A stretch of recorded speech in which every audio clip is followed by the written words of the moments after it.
జూబ్లీహిల్స్ ఉప ఎన్నికల్లో కాంగ్రెస్ పార్టీ విజయం ఖాయమైందని మంత్రి పొన్నం ప్రభాకర్ ధీమా వ్యక్తం చేశారు. కాంగ్రెస్ అభ్యర్థి నవీన్ యాదవ్ ప్రజలతో సత్సంబంధాలు కలిగిన యువ నాయకుడని, ఆయనను ప్రజలు ఎమ్మెల్యేగా చూడాలని కోరుకుంటున్నారని తెలిపారు.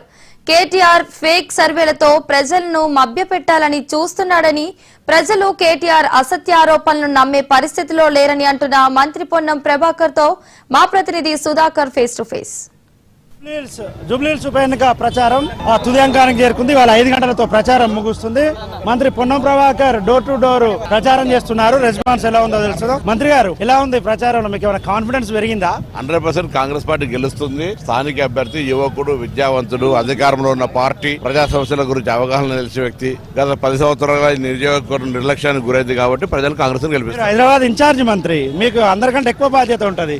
ఏం చెప్పాలనుకుంటున్నారు? అందరి బాధ్యత, అందరం కలిసి చేసుకుంటున్నాం. అందరం తప్పకుండా గెలుస్తాం. కేటీఆర్ చాలా విమర్శలు చేస్తున్నారు, మేమే గెలుస్తాం అంటున్నాడు. ఆయన పాపం ఎట్లయినా అనాలి కదా, అనకపోతే లీడర్ ఎట్లా గుర్తుంటారు పార్టీ. ఈయన కారణం ఈ సర్వేలు ఏంటి సార్? సర్వేలన్నీ చూస్తున్నారు, సర్వేలు అన్ని ఎవరు వ్యక్తిగతంగా వాళ్ళు ఇస్తుంటారు. ప్రజల సర్వే కాంగ్రెస్ గెలుస్తుంది. ఓకే, మంత్రి పొన్నం ప్రభాకర్ ధీమా వ్యక్తం చేస్తున్నారు. ప్రజల సర్వే కాంగ్రెస్ గెలుస్తుంది అంటున్నారు. ఆయన డోర్ టు డోర్ ప్రచారం చేస్తున్నారు. ఇవాళ సాయంత్రం 5 గంటలతో ప్రచారం ముగుస్తుంది.